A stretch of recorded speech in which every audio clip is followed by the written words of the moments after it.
십자가의 도가 멸망하는 자들에게는 미련한 것이요 구원을 받는 우리에게는 하나님의 능력이라. 기록된 바 내가 지혜 있는 자들의 지혜를 멸하고 총명한 자들의 총명을 폐하리라 하였으니, 지혜 있는 자가 어디 있느냐? 선비가 어디 있느냐? 이 세대의 변론가가 어디 있느냐? 하나님께서 이 세상의 지혜를 미련하게 하신 것이 아니냐? 하나님의 지혜에 있어서는 이 세상이 자기 지혜로 하나님을 알지 못하므로 하나님께서 전도에 미련한 것으로 믿는 자들을 구원하시기를 기뻐하셨도다.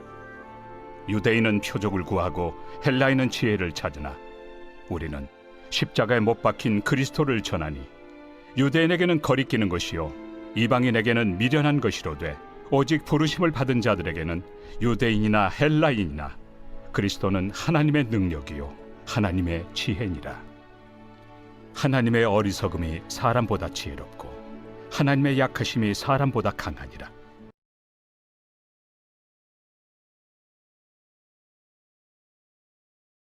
네, 우리는 지난주까지 말라기의 말씀을 가지고 우리 같이 은혜를 나누었습니다.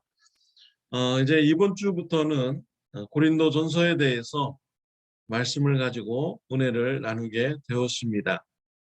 사도 바울은 2차 선교 여행 때 유럽에 가서 복음을 전했습니다. 고린도 지역에 가서 복음을 전했습니다. 1년 6개월 동안 고린도 지역에 머물면서 복음을 전했습니다. 그때 브리스길라와 아굴라 부부를 만나게 되고 협력하여서 복음을 전했습니다. 바울은 고린도 교회를 떠났을 때 아볼로가 그 뒤를 이어서 왔고, 아볼로가 고린도 교회를 섬기게 되었습니다. 사도 바울은 3차 선교 여행 때 에베소에서 고린도 교회의 문제를 듣게 됩니다. 그래서 고린도전서를 써서 성령의 감동을 받아서 기록한 후에 고린도 교회에 보내지게 됩니다. 그 이후에 마케도니아 지역에서 또 고린도 후서를 성령의 감동에 의해서 기록을 하고 보내지게 됩니다.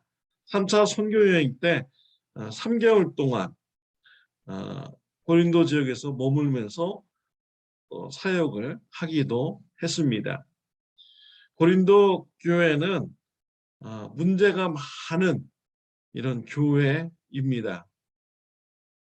종합병원이다라는 이런 별명을 가질 정도로 현대교회가 가지고 있는 모든 교회의 문제점을 다 가지고 있는 이런 교회라고 말할 수가 있습니다. 고린도 지역은요, 경제가 발달한 지역이었습니다. 여러 인종들이 와서 살고 있었습니다. 그래서 우상 숭배가 아주 극심한 지역이 바로 고린도 지역이었습니다. 그래서 우상을 섬기는 여자 사제와 간음하는 이러한 일도 이렇게 있고요. 교회 성도님들 중에 간음죄를 짓는 근친상간의 죄를 짓는 이런 문제도 있었습니다. 또한 고린도 교회 성도님들은 빈부격차가 컸습니다.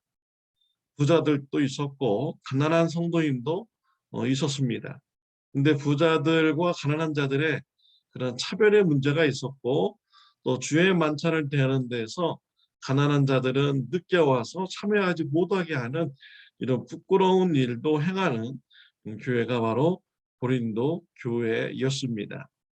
고린도 교회는 결혼의 문제, 또 부활의 문제, 또 하여튼 여러 가지, 또 교회에 그런 문제가 있으면 세상 법정에 가서 고소하는 이러한 일도 있는 교회가 바로 고린도 교회입니다.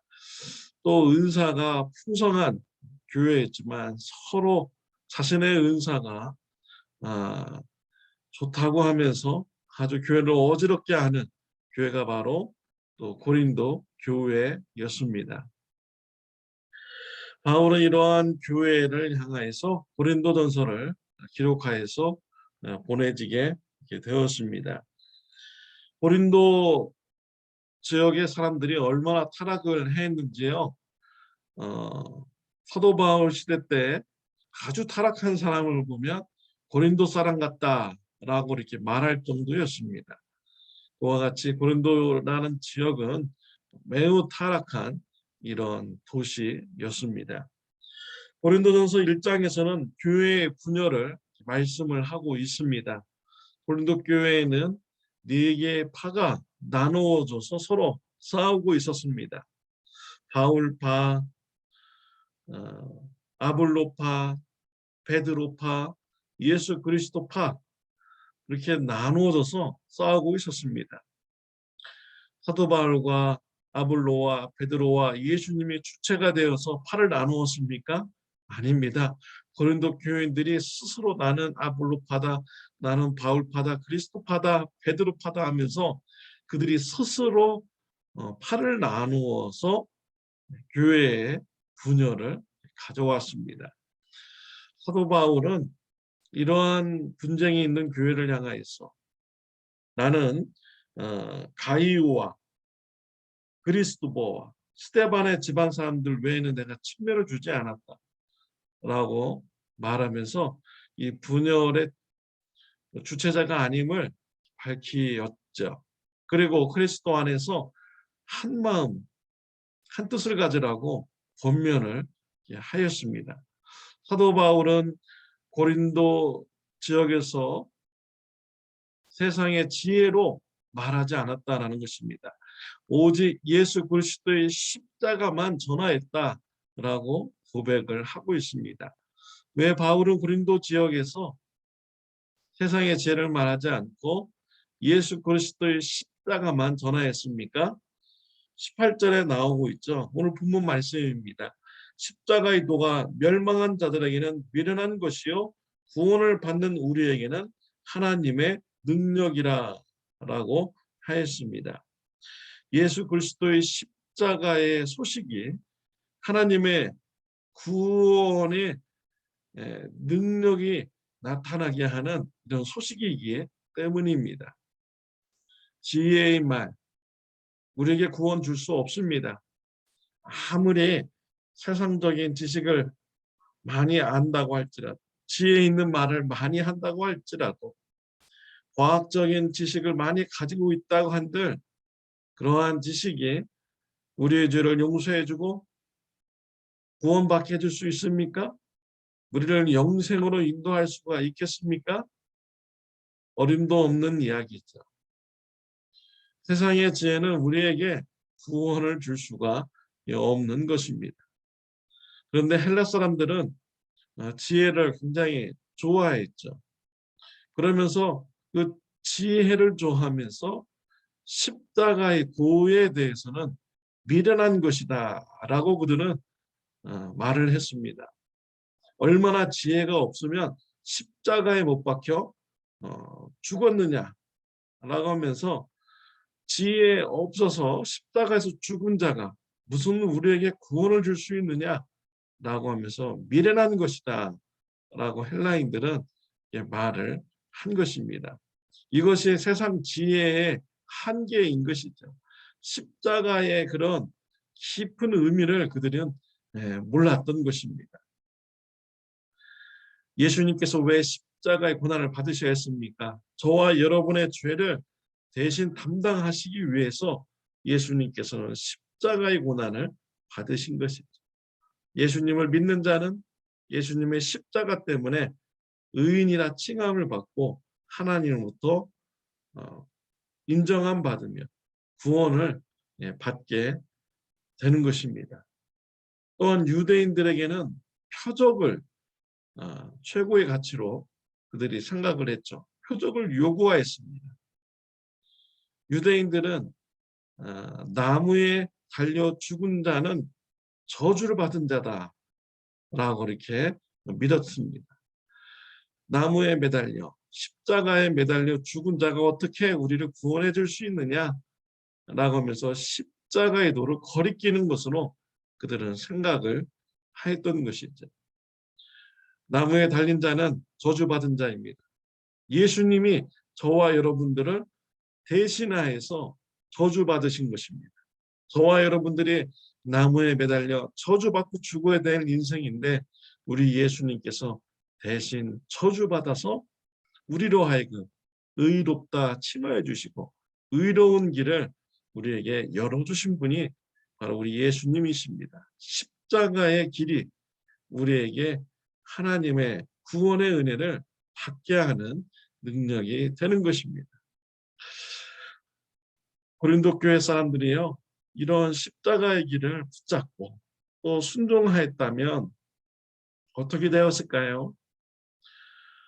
십자가는요, 하나님과 인간 사이를 하나 되게 만듭니다. 화해하게 만듭니다. 용서하게 만듭니다. 이웃과의 관계를 화해하게 만들고 용서하게 만들고 하나 되게 만드는 능력이 있습니다. 고린도 교회가 네 개의 파로 갈라졌다라는 것은 그들은 교회에서 예수님을 믿는다고 하지만 십자가를 붙잡지 않는 이런 신앙인의 삶을 살았다라는 것입니다. 고린도 교회 사람들은 세상의 지혜를 추구했습니다. 나는 저 사람보다 더 지혜로워. 그러한 지혜를 추구했기 때문에 네 개의 파로 갈라지게 된 것입니다. 세상의 지혜를 붙잡고 추구하는 자, 내가 더 지혜로우자 하고자 하는 자는 교회를 분열시킵니다. 또한 내가 저 사람보다 더 능력이 많아 라고 하면서 능력을 추구하는 자는 교회를 분열시킵니다. 서로 싸우게 만듭니다. 고린도 교회 같은 현상이 일어나게 되는 것이죠. 예수 그리스도의 십자가를 붙들 때 우리는 낮아지고 겸손해지고 용서해 줄 수 있습니다. 그리고 희생하고 섬기는 자가 됩니다. 하나가 될 수가 있는 것이죠. 사랑하는 성도 여러분, 무엇을 붙잡고 살아가고 있습니까? 지혜입니까? 능력입니까? 예수님의 십자가를 붙드시기를 바랍니다. 예수님의 십자가를 붙들 때 하나님과 하나 되고 이웃과 하나가 되는, 또 용서하는 겸손한 신앙생활을 할 수 있는 저와 여러분들이 되는 것입니다. 예수님의 십자가를 붙잡는 참 좋은 교회 성도님들이 되어서 교회가 하나가 되고 희생과 섬김이 풍성한 참 좋은 교회가 되시기를 바랍니다. 기도드리겠습니다. 하나님 아버지, 감사합니다. 교회를 불러 모아 주셔서 감사합니다. 예수님 믿게 해주셔서 감사합니다. 예수님 믿는 자로서 십자가를 붙들고 순종하는 삶 되게 하여 주옵소서. 하나 되는 역사를 일으키는 데 쓰임받는 저와 우리 성도님들 되게 하여 주옵소서. 예수님의 이름으로 기도드렸습니다. 아멘. 좋은 하루 되시기를 바랍니다.